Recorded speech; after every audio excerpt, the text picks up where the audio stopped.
우리가 기독교 강의 4권 8장 봅니다. 교회 순수 교리를 더럽힌 교황제도, 또 신조에 대한 교회의 권위. 교황제도 하에서 교회는 임으로 교리의 순수성을 완전히 더럽혔다. 이렇게 이제 제목을 내세우고 있습니다. 저도 이제 8장을 한번 연구하면서 보면서 느낀 건 이거죠. 이것을 우리가 교회가 바르게 알고 있었으면 이단이 생길 리가 없는 거거든요. 그러니까 모든 이단의 문제가 바로 이 8장에서 왜 우리가 이단에 빠지는가, 왜 이단들이 발생하는가. 어떻게 보면 카톨릭이 그 길을 열었다라고 볼 수가 있는 거죠. 그래서 우리가 순수한 교리, 그러니까 성경 그대로의 교리, 이 교리를 지키지 아니하고 여기에 뭐가 첨가된 거예요? 그러니까 사람의 생각들이 첨가된 거죠, 그렇죠? 그래서 성경을 통해서 우리가 이제 구약 지금 레위기, 민수기 말씀을 쭉 보게 되어지는데, 그 말씀을 통해서 보면 우리가 이제 나실인이죠, 나실인이요. 그러니까 나실인은 자기가 서원하고 작정하여서 특별한 목적 가지고 또 기간을 정해놓고요. 그 기간 동안에 하나님께 온전히 자기의 삶을 드리는 사람이잖아요. 우리가 이제 예전에 인도 가보면 나실인 비슷한 사람들이 있어요. 딱 멀리서 봐도 쟤네들은 이 특별한 사람들이다. 그래서 이제 막 머리도 안 자르고요. 옷도 뭐 거의 입지 아니하고 막 그렇게 다니는 사람들이 막 가서 공양하는 겁니다.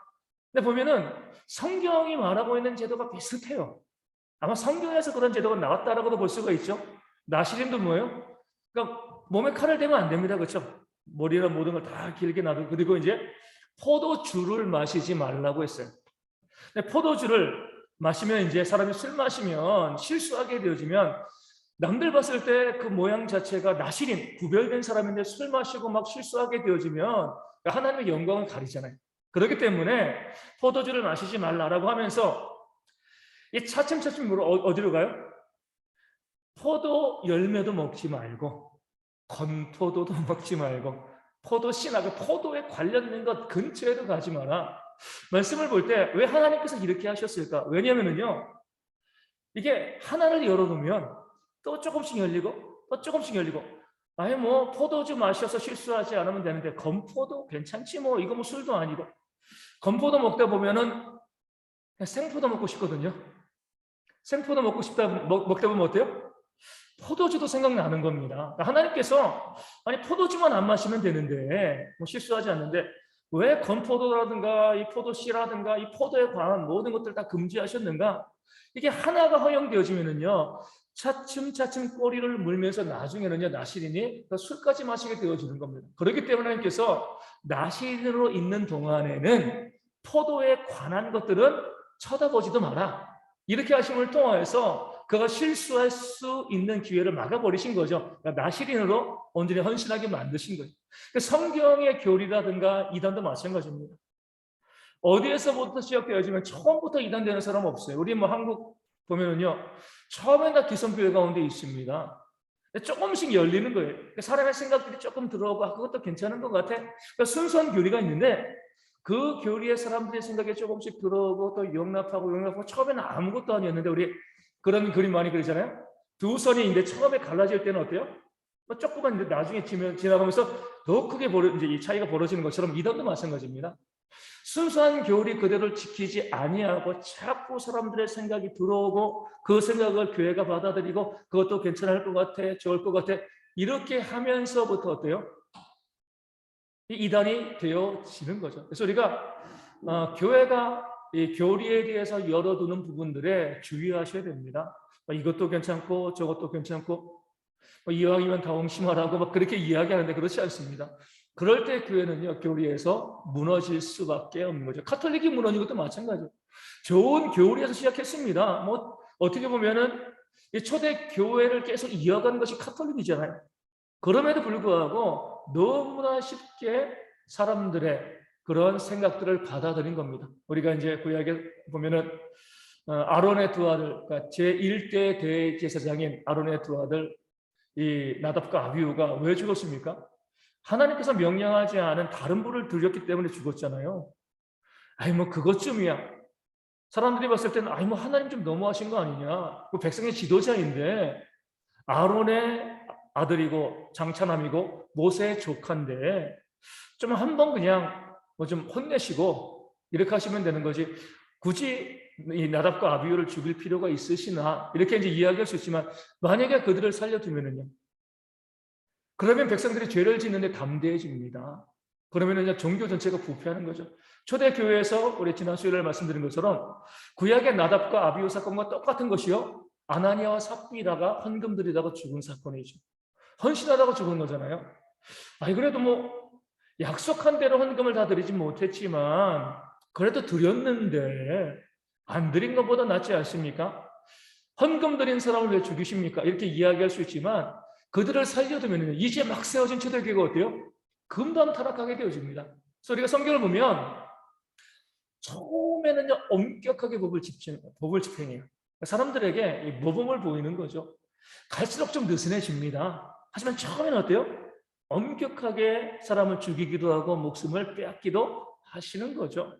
그러니까 지금 이 초대 교회에서 그 좋은 교리 가운데 있었는데 카톨릭도 점점 사람의 생각을 집어넣는 것을 그냥 용납하다 보니까 나중에는 잘못된 교리로 가게 되어지고 그것이 지금 이단도 똑같은 모습이 되어지는 거죠. 우리가 그래서 항상 말씀을 그대로 지키는 데 좀 애쓰셔야 돼요. 말씀 그대로 살려고 애쓰셔야지 여기도 조금 저기도 조금씩 첨가하다 보면 반드시 이단으로 빠질 수밖에 없습니다. 우리 1번 보면 교리에 관한 교회의 권위, 의무와 한계를 이야기합니다. 그러니까 교리에 대해서 교회가 가지고 있는 교회의 권한, 지금 이제 목회자들의 권한은요, 신조를 제정하는 거예요. 그러니까 교리를 만드는 거죠. 그런 권한과 그 신조 교리를 설명하는 권한이 있습니다. 목회자가 뭐 해야 되는 거예요? 말씀을 가지고서 그 교리를 우리가 딱 비추려서 요약하는 거죠. 이 다이제스트를 만드는 거예요. 그리고 그것을 뭐죠? 성도들에게 설명하는 것. 이게 바로 목회자의 또 교회의 기본적인 모습이 되어지는 겁니다. 무엇을 믿어야 되는가? 이것에 대해서 정리해서 성도들을 교육하고요. 교회를 세워가는 거죠. 오늘 아침에도 말씀드린 것처럼 우리가 요에서의 말씀과 우리 초대 오순절 이 사건을 쭉 보게 되어지면 하나님의 말씀은 명확하잖아요. 성령을 부어주신 것이 거기서 끝나시는 것이 끝나는 것이 아니라 심판에 대한 징조거든요. 근데 그 당시도 그러고 지금도 어떻게 한다고요? 사람들은요, 어느 교회 갔더니 신유의 은사가 있대. 어디 갔더니 이런 은사가 있대. 그 은사를 계속 쫓아다닙니다. 은사 자체를 부정하는 거 아니에요.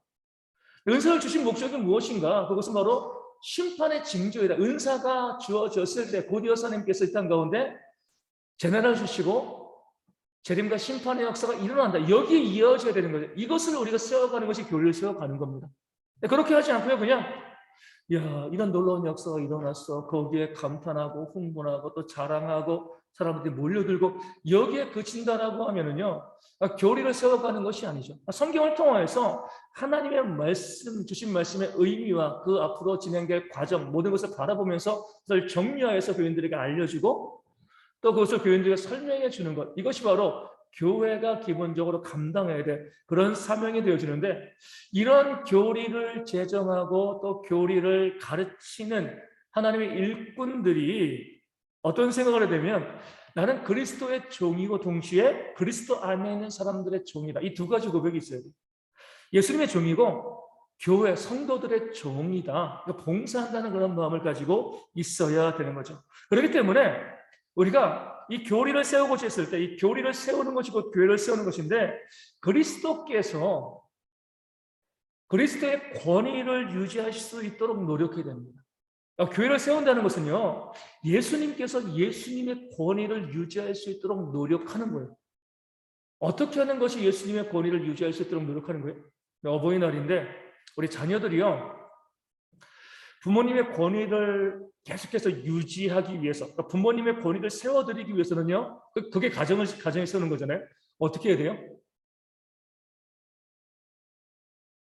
어떻게 하면 부모님들의 권위를 딱 세워드리죠? 그렇죠. 그거밖에 없어요. 그렇죠. 우리 부모가 이야기하는데도 안 들으면 무슨 집안이에요? 네, 콩가루 집안이라고 그러잖아요. 그렇죠? 다른 거 없습니다. 우리가 뭐가 효도냐? 다른 건 효도 아니죠. 자녀들이 부모님들의 권위를 세워주는 겁니다. 부모로서의 권위. 그런데 그 권위를 세워주는 것은 뭐냐면요. 부모의 말에 순종하는 거예요. 자녀들이 부모의 말을 듣고 그게 순종하면 다른 사람이 봤을 때 저 집안은 질서가 있어. 부모들이 자녀들이 부모를 공경해. 이 권위가 있어. 이렇게 이제 이야기하는 거거든요. 교회에서도 우리가 어떻게 하면 하나님을 높여드리는가? 어떻게 하면 예수님의 권위를 우리가 유지하고 그 권위를 높여드리는가? 사람들이 착각하는 게 이거죠. 뭐냐면 웅장한 오케스트라 동원해서 교회 가운데서 예배를 화려하게 하면은 하나님의 이름이 높아지겠지. 물론 그것도 좋은 방법이죠. 하지만 더 중요한 방법은 뭐예요? 하나님의 말씀 그대로 순종하는 모습이 있어야지 예수님의 권위가 높아지는 겁니다. 그게 바로 교회를 세워져 나가는 거죠. 제가 이제 새벽마다 기도할 때 우리 교회를 위해서 꼭 두 가지를 기도해요. 한 가지는 이겁니다. 하나님, 우리 대형교회가 말씀과 기도로만 부흥할 수 있도록 하나님 도와주세요. 두 번째 기도는 이거예요. 우리가 말씀에 순종해서, 성도들이 우리 교회가 말씀에 순종해서 우리 교회가 작은 천국이 되었으면 좋겠습니다. 이 두 가지의 기도 제목입니다. 말씀과 기도로 교회가 부흥되어지는 것이고요. 교회가 정말 천국과 같은 그런 공동체를 만들어가기 위해서는 그 말씀에 순종하는 수밖에 없습니다. 오늘 아침에도 말씀드린 것처럼 원수도 사랑하라. 제가 이제 막 이 가정에 아픔이 있는 그런 이제 가정들을 위해서 늘 기도할 때 그거예요. 원수도 사랑하라고 했는데 하나님. 그런데 왜 가족을 사랑하지 못합니까? 왜? 정말 믿음이 그 안에 있다라고 하면 물론 이제 목사님 너무 쉽게 이야기해 저희 가정 사정 뭐로 이렇게 이야기할 수 있지만 물론 그 가정마다의 사정이 있겠죠. 하지만 하나님의 말씀의 원리를 보면 원수라도 사랑하는 거잖아요. 그렇죠? 그렇다고 하면 내 가족이 원수라도 사랑해야죠. 그렇죠? 내 가정을 사랑하려고 애쓰고 노력해야죠. 그것이 하나님의 말씀이라고 말씀과도 순종하고 그런 사랑이 순종되어지면 우리 공동체가요. 작은 천국이 되어집니다. 거기 그리스도의 권위가 높아지고요. 예수님께서 교회의 머리가 되어주시고 비로소 교회가 든든하게 세워지는 겁니다. 그래서 우리가 칼빈이 바라본 거죠. 자꾸 카톨릭에서 예식을 가지고서 미사라든가 그 예배 형식 그런 화려하고 웅장한 예식을 가지고 자꾸 주님의 권위를 높이려고 하는데 그건 실제로 누구의 권위를 높이는 거예요? 그 예식의 중심이 되어지는 사람과 교황의 권위를 높이는 거죠. 정말 권위를 높이고 교회를 바르게 세워가려고 하면 우리 모두가 그리스도의 종됨을 인정하고 오직 그의 말씀만으로 교회를 세워가는 것, 말씀에 순종하는 것, 이게 바로 예수님의 권위를 높여가는 것이고 그 교회가 이 권위 있다라고 주장할 수 있는 근거가 되어지는 거죠. 사견이 들어가면서부터 교회는 오염됩니다. 부패하게 돼요. 그래서 우리가 성도들이 항상 무엇을 이야기할 때 이것이 주의 말씀이 교리에 맞는가, 내가 말하고 주장하는 것이 교리에 맞는가 맞지 아니한가, 이것을 우리가 항상 점검해 봐야 됩니다. 자, 그러기 위해서 우리가 어때요? 교리를 열심히 만들고 또 열심히 배우고 익혀야죠. 그렇죠? 그럴 때 우리 교회가 든든히 세워지는 것이지 그렇게 하지 아니하고 자꾸 이제 사람의 생각을 집어넣기 시작을 하면 흥미있고 재미있을 수는 있지만 반드시 교회는 부패하고 타락할 수밖에 없습니다. 그래서 교회에서 가르치는 모든 말씀과 교회의 모든 일들을 하나님의 말씀에 비춰볼 수 있는 사람들이 교회에 많이 있어야지 교회가 건강해집니다. 목회자이건 구역장이건 우리 주일학교 교사이건 우리 교회 가운데서 말씀을 나누잖아요. 그럴 때 성도들이요 그 말씀을 판단하고 그 말씀이 하나님의 교리에 말씀에 합한가 그렇지 아니한가를 비춰볼 수 있어야 됩니다. 다시 말씀드리면 건축에 비유하면 감리하는 성도들이 많아야 돼요. 그럼 교회가 건강하게 세워집니다. 많은 교회에서는요 이 건축을 봤을 때 감리하는 교인들은 별로 좋아하지 않죠. 뭐만 있으면 돼요? 인부들. 교회는 인부들이 많아야지 교회가 건강하게 세워져. 인부들은 뭐예요? 설계 도면에 나와 있는 대로 또 공사 현장 감독이 시키는 대로 일만 합니다. 정말 열심히 일을 해요. 그렇죠? 부지런히. 그런데 우리가 보면 그렇게 인부들이 부지런히 일해도요. 우리 얼마 전에 광주에서 건물 무너진 것처럼 인부들은 최선을 다해서 열심히 일합니다. 자기 먹고 사는 거니까. 그런데도 부실 건물이 나오죠. 왜요? 감독하는 사람들이 잘못하기 때문에 그런 거예요. 감리를 잘못하니까 그런 거죠. 내가 아무리 열심히 미장하고 뭐하고 건물을 갖다가 콘크리트 타설하고 열심히 내가 애쓰고 노력을 해도요, 감리하는 사람들이 잘못하면 건물이 무너집니다. 인부는 억울하죠. 나는 정말 최선을 다했는데 내가 만든 건물이, 내가 애쓴 건물이 왜 무너져서 그 안에 있는 사람들이 목숨을 잃고 이런 일이 발생해. 안타깝지만 인부에게 잘못이 없어요. 감독하고 감리하는 사람들에게 문제가 발생하기 때문에 그렇습니다. 설계도면은 하나님이 주신 거잖아요. 교회 설계도면. 감독하고 감리하는 사람들이야 그 하나님께서 주신 설계도면 그대로만 교회를 세워가면 되는 겁니다. 인부들은 거기에서 주신 주는 그 작업을 맞춰서 일을 해나가면 되는 거예요. 그러니까 감리라는 작업이 중요하죠. 그것을 통해서 이 건물이 정말 제대로 지어져 가고 있는가 아닌가를 감리해야 되는데 그렇게 하지 않고 그냥 일만 하는 거예요. 열심히. 그러면 건물이 세워지잖아요. 당장에 무너지지 않습니다. 하지만 언제가 삼풍 백화점처럼 언젠가는 무너지는 거예요. 그래서 우리가 교회 가운데서 보면 제가 건설 현장은 제가 가보지 않아서 잘 모르지만 감리를 꼼꼼히 하면 힘들죠. 건물 짓는 사람들이. 하지만 그래야지만 어때요? 제대로 된 건물이 나오는 거잖아요. 그러니까 교회도 마찬가지입니다. 우리 목회자들이 목회할 때 자꾸 태클 거는 사람들이 많으면은요, 목회가 힘들어요, 어려워요? 힘들어요, 쉬워요? 힘들죠. 근데 그래야지 교회가 제대로 나옵니다. 우리의 목표는요, 목회가 힘드냐, 쉬우냐, 이게 아니에요. 교회가 제대로 세워지느냐, 세워지지 않느냐, 이게 목표이기 때문에 제대로 세워지기 위해서는 감리하는 사람이 많아야 되고, 그러면서 교회가 목회가 힘들다 할지라도 그 길을 걸어가는 것이 올바른 길이 되어지는 겁니다. 그래서 우리가 항상 성경 말씀관에 나와 있는 것처럼 반석 위에 집을 짓는, 그러니까 바른 말씀 위에, 교리 위에 교회를 세울 때 교회가 든든해집니다. 모래 위에 집을 지으면 이제 금방 짓고요. 대충 만들 수 있지만 문제가 발생하면 교회가 금방 무너져 내릴 수밖에 없습니다. 그래서 우리 대형교회 성도들이 좀 교리를 배우는 게 힘들죠. 우리가 교회 활동하면 밖에서 운동하고 하면 이 몸이 활발하고 좋은데 앉아서 교리를 배우는 건 정말 힘들어요. 힘들지만 교리를 잘 배워야지만 우리가 바른 신앙을 가질 수 있습니다. 그래서 예전에 제가 요즘은 어떤지 모르지만 가장 부러워했던 것 중에 하나가 이거죠. 우리 이제 이게 약간 그분들의 입장에서 교만한 말일 수 있겠지만 사랑의 교회에서 우리 옥하는 목사님 계실 때 거기 이제 순장들이라고 순장 그렇죠? 그 사람도 이런 자부심이 있었어요.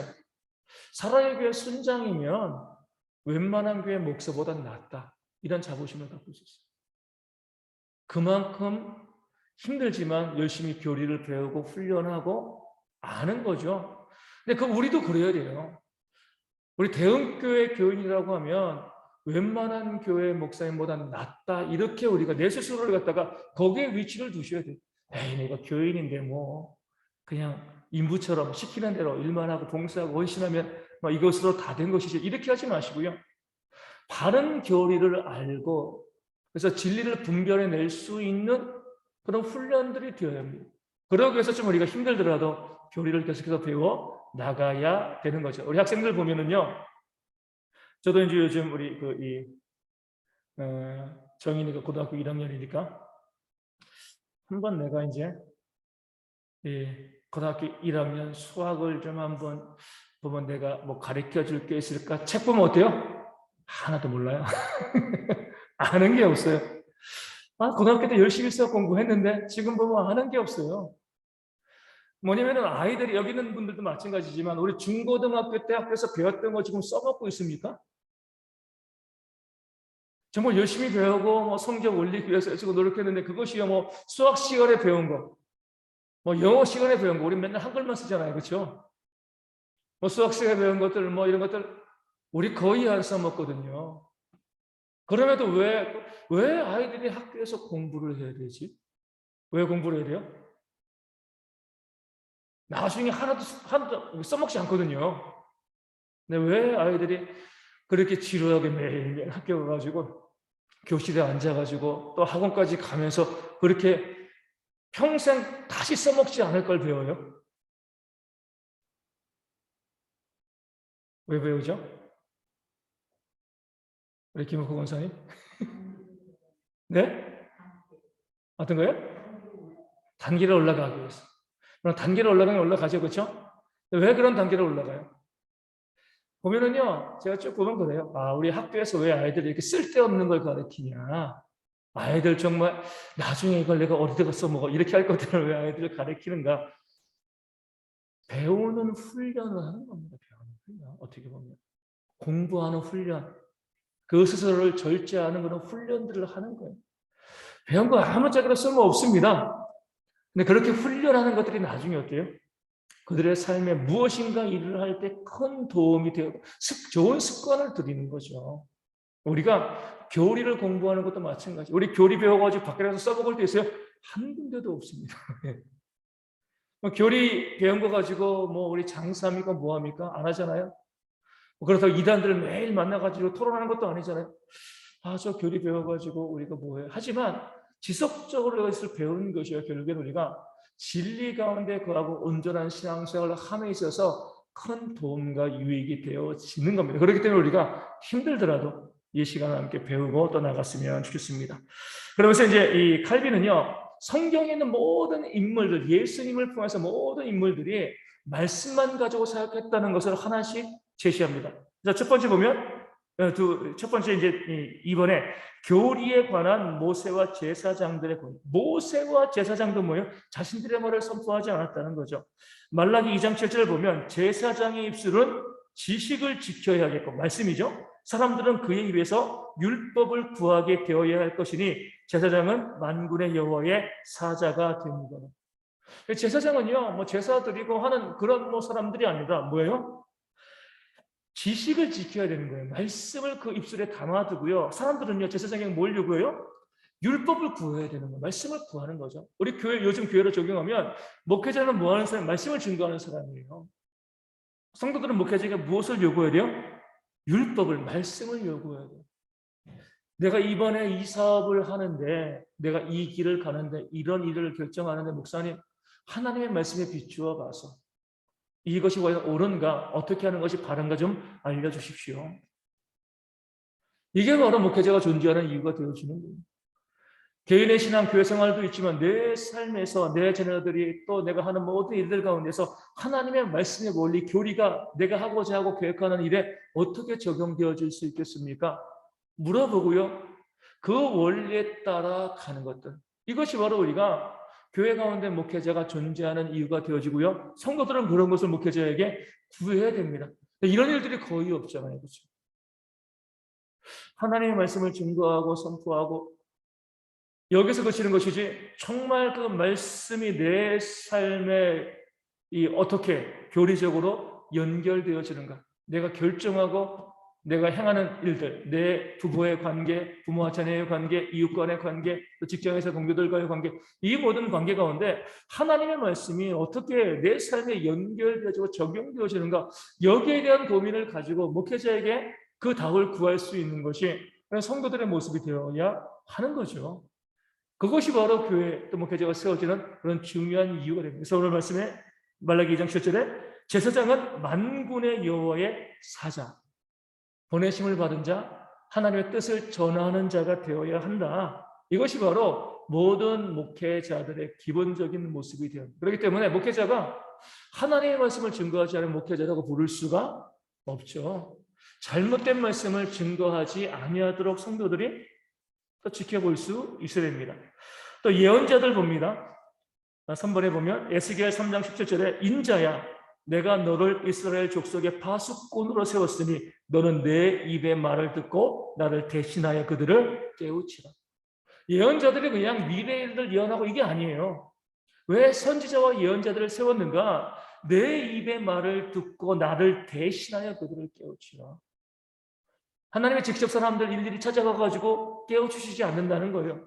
일꾼을 세워놓으시고 그들이 하나님에게서 듣고 들은 그 말씀을 가지고 백성들에게 깨우치는 거죠. 그렇기 때문에 우리 보면 우리 선지자 보면 어때요? 부름을 받을 때 이사야는요, 나는 부정합니다 라고 고백하고요. 또 예레미야는요, 나는 아이가 되어서 말할 줄을 모릅니다. 아이가 아니에요. 청년이에요. 근데 왜 이렇게 이야기합니까? 하나님의 지시하심이 없이는 나는 부정한 말을 할 수밖에 없고 어린아이와 같이 유치한 말을 할 수밖에 없는 존재가 나입니다. 이걸 고백하는 겁니다. 자기의 힘과 능력으로는 어떤 것도 말씀을 증거할 수 없다는 거죠. 하나님께서 너에게 말씀을 주셔야지만 그 말씀을 증거하겠습니다. 그렇기 때문에 우리 선지서 예언서를 보면 어떤 말씀이 많이 나와요? 여호와의 말씀이다. 여호와의 경고라. 여호와의 입이 말씀하셨느니라. 하나님께서 말씀하신 것을 내가 들어가지고 그 말씀을 증거할 뿐입니다. 그러니까 구약에 보면 크게 율법과 선지자의 글이잖아요. 율법은 모세오경이죠. 선지자의 글은 나머지 모든 성경을 의미하는데 그 율법과 선지자, 율법과 이언가들 모두 어떤 자세를 취했습니까? 하나님의 말씀을 받아서 전달하겠습니다. 그러니까 칼빈이 계속 성경을 가지고 이야기하는 겁니다. 하나님의 일꾼들의 목회자의 기본 자세가 뭐냐? 하나님께서 주신 말씀을 받아가지고 그 말씀을 그대로 백성들에게 증거하는 것이 바로 우리의 사명의 전부이다. 그러면서 카톨릭은 왜 하나님의 말씀 아닌 것을 증거하냐? 그것을 왜 하나님의 말씀이라고 이야기하냐? 이것을 이야기하기 위해서 성경을 봐라. 어디 모세가, 어디 제사장이, 어디 선지자들이 자기 생각을 이야기한 것이 있느냐? 없다. 다 하나님의 말씀을 받아가지고 그 말씀을 증거해. 신약을 봅니다. 사본에 교리에 관한 사도들의 본이 예수께서 대답하여 이르시되 내 교훈은 내 것이 아니요 나를 보내신 이의 것이니라. 칼빈은 이렇게 이야기합니다. 예수님조차도 자기의 교훈이라고 이야기하지 않고 나를 보내신 이의 교훈을 내가 증거한다. 말씀이신 예수님 자체도요. 우리 가운데 그걸 보여주신 거죠. 나도 내 말하는 거 아니야. 하나님이 주신 말씀을 증거하는 거예요. 성부 하나님이 성자인 나에게 주신 말씀을 너에게 증거하는 것이라. 예수님조차도 이렇게 말하지 아니하였느냐. 너희가 뭐라고 너의 생각을 주장하냐. 또 마태복음 28장 10절에서 내가 너에게 분부한 모든 것을 가르쳐 지키게 하라. 우리의 신 사명이 뭐예요? 내가 너에게 분부한 모든 것을 가르쳐 지키게 하는 것. 이게 우리의 사명입니다. 그렇죠? 그러니까 신구약을 통틀어서 예수님조차도 성경에 말씀하고 있는 바는 뭐냐면 내 생각 이야기하지 말라는 거예요.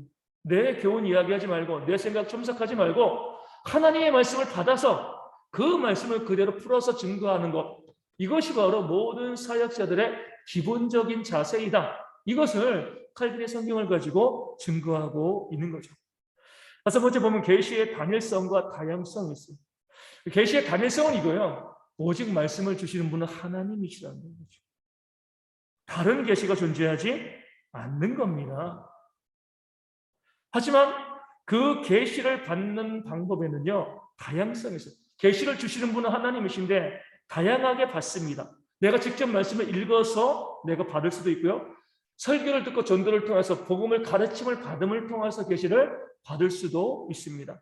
하지만 계시를 주시는 분이 하나님 한 분이시기 때문에 직접 내가 말씀을 보고 내가 교육을 받건 설교를 듣건 어떤 것을 통해서라도 하나님께서 주시는 그 말씀만을 받는 것, 이것이 바로 계시의 의미가 되어지는 거죠. 6번에 보면 구약 시대의 하나님의 말씀의 성경적인 기초. 그러니까 이제 하나님께서 주신 모든 말씀, 구약의 율법서, 선지서, 시가서, 예언서, 이 말씀들이 이 모든 성경들의 기초가 어디 있냐 이거죠. 처음에 보면 율법 모세오경이죠. 모세오경을 하나님이 주셨잖아요. 직접 주신 거예요, 그렇죠? 그리고 그 율법에 나와 있는 내용만을 우리 제사장들 백성들에게 가르치겠습니다. 모세오경은 귀하게 여기고 하나님께서 직접 주신 말씀이 맞습니다. 그러니까 하나님께서 직접 율법을 가르치시고 알려주신 내용들이 모세오경 가운데 많이 나와 있는 거죠. 이것에 대해서 역사서는 뭐예요? 역사서는요, 새로운 말씀이 아니죠. 그 율법이 실제적으로 어떻게 사람의 삶에 적용되어지고 있는가, 이것을 보여주는 것이 뭐예요? 이게 역사서입니다. 모세오경에 대한 삶의 적용이 이제 역사서가 되어지는. 우리가 이제 이스라엘 역사, 남유다 역사 보면 어때요? 훌륭한 왕들은요, 계속해서 구약의 모세의 율법을 다시 발굴하고 백성들에게 선포하고 그런 나라가 부강하게 되어지고, 다른 말씀을 갖고 있는 것이 아니라 오직 주의 말씀, 율법의 말씀을 가지고 우리가 적용할 때 나라가 온전히 세워질 수 있다. 이것이 바로 역사서가 보여주고 있는 거죠. 우리 시편을 보는 시가서는 뭐예요? 하나님의 신 말씀, 율법이 역사서는 나라고 시가서는 개인의 삶에 어떻게 적용되어지는가. 그러니까 율법에 대한 삶에 적용 해설서가 바로 시가서가 되어지는 겁니다. 예언서들은 뭐예요? 선지서들은. 선지서의 말씀은 뭐 어때요? 다 율법을 가지고 너희가 율법에 불순종했기 때문에 하나님의 심판이 있는 거야. 율법대로 순종해야 돼. 율법을 따라야 돼. 그러니까 예언서, 선지서를 보면은요, 그 율법을 기초로 해서 율법을 가지고서 율법을 온전히 지키며 순종할 것을 알려주는 것이 바로 예언서이고, 거기다 무엇을 덧붙인 거예요? 율법만으로는 구원받을 수 없으니까 오직 복음을 위해서 메시아 예수님께서 이 땅 가운데 태어나실 것이다. 이것을 덧붙인 것이 바로 예언서가 되어지는 겁니다. 율법을 기반으로 하고요, 율법을 지키지 않음으로 너희가 벌 받았는데, 이 율법을 가지고서는 우리가 구원받을 수 없기 때문에 약속된 메시아가 올 것이다. 이것을 알려주는 것이 바로 예언서, 선지서가 되어지는 겁니다. 그러니까 구약의 모든 말씀은요, 모세오경 가운데 있는 거예요. 모세오경이 가장 기본이고요. 이것을 국가에 적용하느냐, 개인에게 적용하느냐, 그리고 율법으로 구원받을 수 없기 때문에 메시아에 대한 예언을 덧붙이는 것, 이것이 바로 구약에 있는 모든 말씀의 줄거리, 핵심이 됩니다. 그러니까 말씀, 율법을 가지고 계속 반복하고 재생산해 나가는 모습이 구약 성경의 전체가 되어지는 거죠. 그리고 난 다음에 우리 7번의 것처럼 말씀이 육신이 되었다. 우리를 모든 사람들의 교리에서 끌어내어 아들에게만 데려가시며 구원에 대한 모든 교훈을 오직 아들에게서만 구하고 그만을 의지하며 그에게 붙어 떨어지지 말라고 명령하시는 것이다.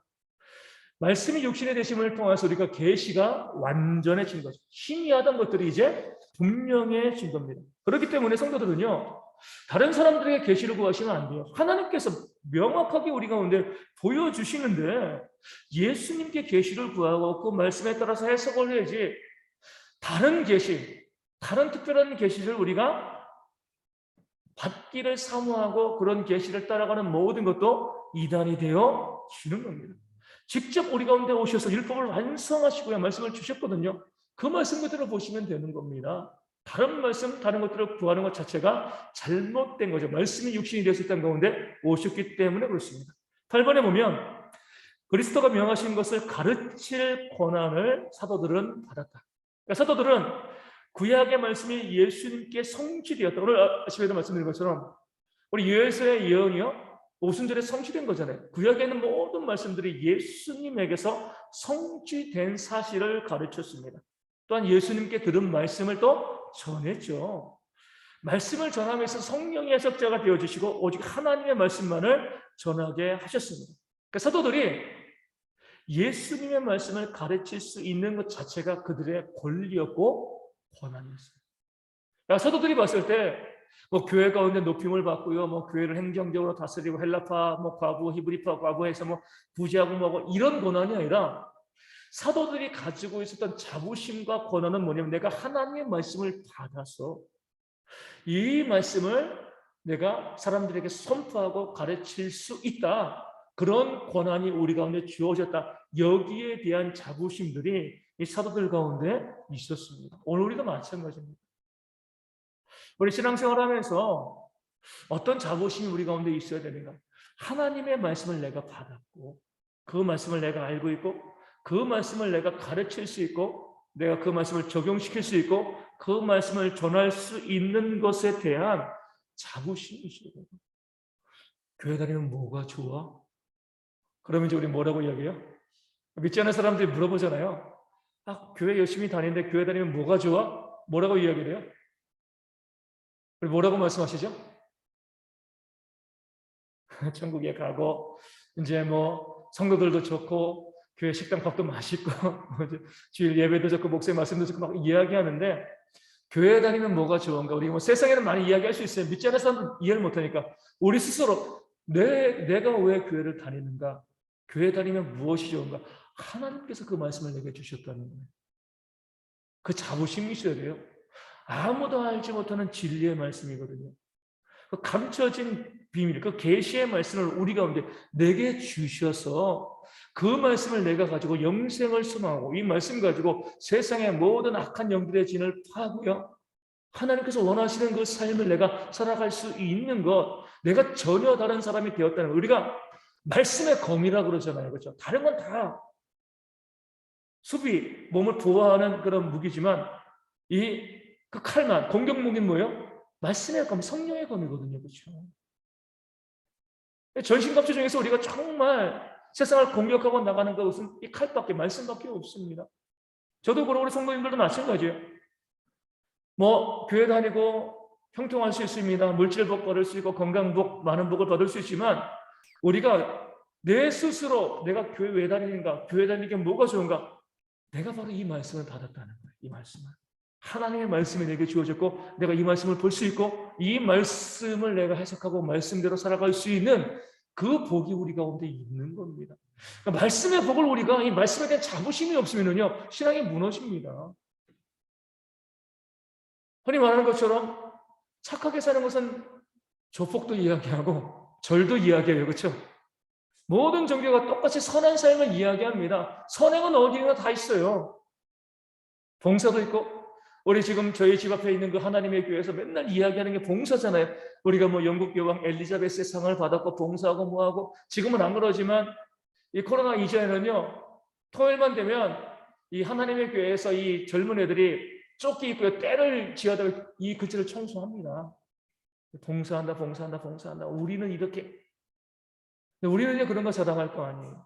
물론 그렇게 헌신해야죠. 하지만 우리의 진짜 자랑은요 진리의 말씀을 우리가 받았다는 거예요. 이 말씀이 우리 가운데 있다. 이 말씀을 우리가 살린다는 거죠.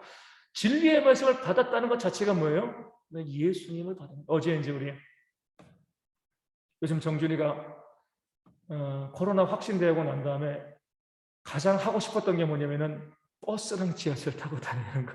그동안 못 타고 다녔으니까 혹시나 이제 문제가 발생하고 확진되고 나니까 이제 버스나 지하철 타고 이제 다니는 거에서 어제는 이제 우리 이제 이 차이나타운 한번 가자 해가지고 어떻게 갈까? 우리 버스 타고 갈까? 버스 타고 지하철 타고 갈까? 버스 타고 지하철 타고 가지. 그래서 이제 동암역까지 버스 타고 가서 거기서 이제 인천역까지 이제 지하철을 타고 갔지. 가다가 이제 쭉 가다가 조금 몇 정거장 가니까 어디가 나와요? 우리 대한민국에서 가장 이 아름다운 도시죠. 우리 주안이죠, 주안. 예, 너무나 좋아요. 주안에 있는 나에게 성경에 보면 주안이 그냥 넘칩니다. 제가 보면 야 정말 이게 내가 이 지역에 살고 있으면 이 지명을 사랑할 수밖에 없겠다. 주안. 그렇게 해서 이제 주안역을 지나가는데 집사람과 그런 이야기를 하면서 그래 이 지역 이름 자체가 너무나 좋다. 이렇게 이제 이야기를 한 거죠. 그러니까 우리가 주 안에 있다는 거, 말씀 안에 있다는 거, 이것이 자랑이에요. 이것이 우리의 자부심입니다. 하나님의 말씀.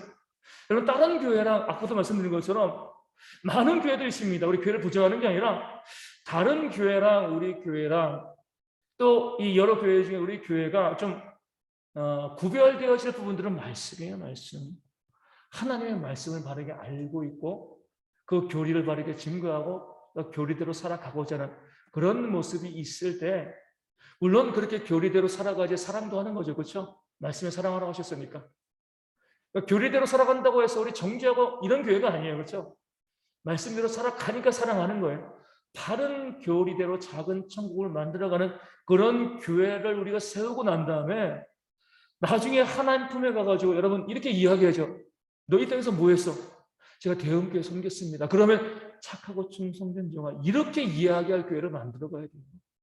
그게 우리가 그냥 맹목적으로 교회 나오고 하는 것이 아니라 우리가 정말 말씀을 순종하고 바른 교리를 가지고 하나님 앞에 섰을 때 이 교회를 섬긴 것이 우리의 면류관이 되어질 수 있는 그런 모습이 있어야지 우리가 이 땅에서 신앙생활 잘하고 하나님 나라 온전히 들어갈 수 있게 되어지는 겁니다. 우리 마지막으로 이제 9번 보겠습니다. 이제부터 이제 이 진리와 비진리가 섞이는 거죠. 사도들도 말씀을 능가할 자유가 없었다.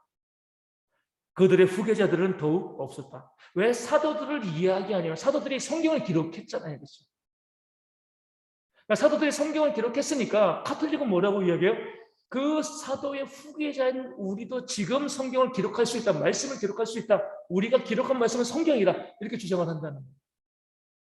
그런데 칼빈은요. 사도들도 말씀을 능가할 자유는 그들에게 주어지지 않았다는 거죠. 사도들은 하나님의 말씀을 단순히 전했습니다.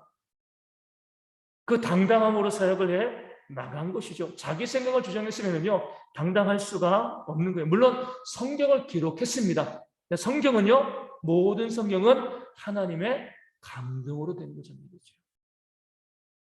사도들이 성경을 기록했다고 해가지고 사도들이 말씀을 만들어내는 사람, 말씀 메이커가 아닌 거예요. 그렇죠?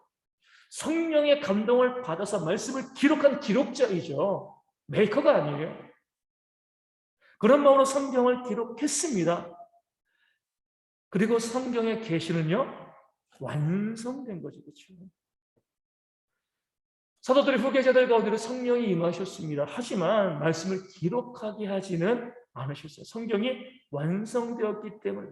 그렇기 때문에 그 사도들의 후계자를 자청하는 로마의 교황이 지금도 우리가 성경을 기록할 수 있다. 사도들이 성경을 기록한 것처럼 그것이 성경이 된 것처럼 우리가 쓴 편지, 우리의 결정, 이 모든 것들이 성경과 동등한 가치를 갖고 있다. 이렇게 주장하지 말라는 거예요. 사도들도 성경을 단순히 기록자의 입장에서 하시고 하나님께서 혼란을 막기 위해서 계시를 종결하시고 성경을 완성하신 거죠. 성령의 능력이 성령의 이 역사가 함께한다고 누구나 다 성경을 기록하면은요 세상에 얼마나 다 이단이 되어지는 거죠, 그렇죠? 그런 이단을 막기 위해서 하나님께서는요 사도들을 통하여서 사도들도 다 성경을 기록한 건 아니잖아요. 그 사도들의 시대까지 성경을 기록하게 하시고 계시를 종결하고 성경을 완성하셨습니다. 그런데 무엇을 근거로? 우리도 성령 받았으니까 우리도 성경을 기록할 수 있고 우리의 말이 성경과 동등한 권위를 가지고 있다. 이렇게 주장할 수 있냐는 거죠. 사도 바울은 고린도후서를 통해서 자신이 교회와 성도를 지배할 권한이 없다고 주장합니다. 이렇게 이야기하죠. 목자에게는 그가 가르치는 것은 무엇이든지 신자들이 의심 없이 믿으며 지지하고 요구할 권리가 있다고 하는 방자한 태도를 바울은 인정하지 않았다. 중간까지 보면 그래요. 내가 목자가 가르치는 것은 무엇이든지 신자들이 의심 없이 믿으며 지지하라. 이렇게 요구하고 있잖아요. 그렇죠? 목사가 말하는데 무슨 토를 달아. 무조건 믿어. 무조건 지지하고 무조건 받아들여. 이렇게 이야기하는데 그런 그런 태도를 방자하다고 이야기하고요. 바울도 뭐예요? 그런 모습을 자신이 그런 것을 행하지 않았다는 거죠. 그런 것을 인정하지 않은 거예요. 오직 우리가 목사님 저도 마찬가지지만 하나님의 말씀을 전할 때만 당당할 수가 있습니다. 그러니까 내 말이 아니잖아요. 하나님의 말씀이잖아요. 그렇죠? 내 말을 전할 때는요. 당당할 수가 없는 거죠. 오직 하나님의 말씀에 대해서만 성도들에게 순종을 요구할 수가 있습니다. 그러니까 성도들은요. 목사가 이야기하는 것 중에서 그것이 정말 하나님의 말씀인가 반드시 살펴보시고 그것이 하나님의 말씀이라면요. 철저히 순종하셔야 돼요. 하나님의 말씀이 아니라고 자기의 사견이라고 하면 그 말씀을 그러니까 사견이라고 해서 나쁜 말은 아니잖아요. 그렇죠? 그 말씀은 하나님의 말씀의 권위처럼 받아들이시면 안 된다는 거죠. 내가 받아들일 수도 있고 거부할 수도 있는 거예요. 하지만 하나님의 말씀에만은요 반드시 순종하고 이것이 바로 참된 교회이지 요즘 이 카톨릭이 주장하는 것처럼 교회도 똑같은 주장을 합니다. 목사가 말하면 무조건 진리야. 거기 순종해야지만 복을 받을 수 있어. 그러니까 성도들은 어때요? 흔히 말하는 가스라이팅 하는 거죠. 그렇죠? 우리 세상에 보면 우리 이제 아니 어떻게 이렇게 말도 안 되는 요구를 다 응할 수가 있어? 이렇게 우리가 이제 사건들을 보면 다른 사람을 막 심리적으로 지배하고 가스라이팅 하는 사람들 보면은요, 당하는 피해자들이 너무 바보처럼 보이거든요. 근데 그런 바보들이 한국 교회 가운데 너무나 많이 있습니다. 목회자가 성도들을 가스라이팅 할 수가 있는 거예요.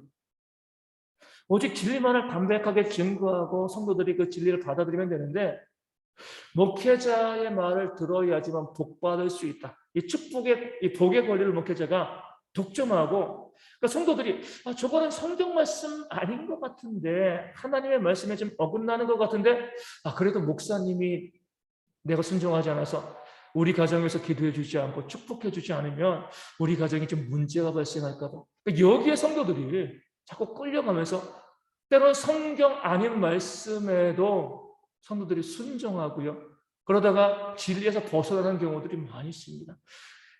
교회가 이런 것을 자꾸 요구하고 또 그런 교회들이 성도들이 더 많이 헌신하니까 어때요?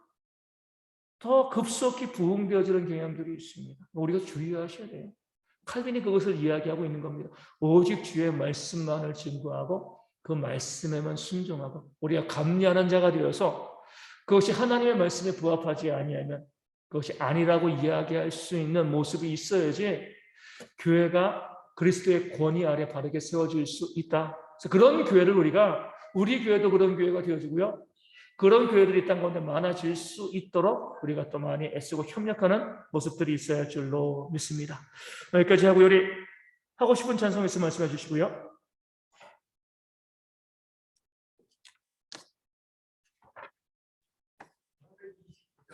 (429장) 찬송가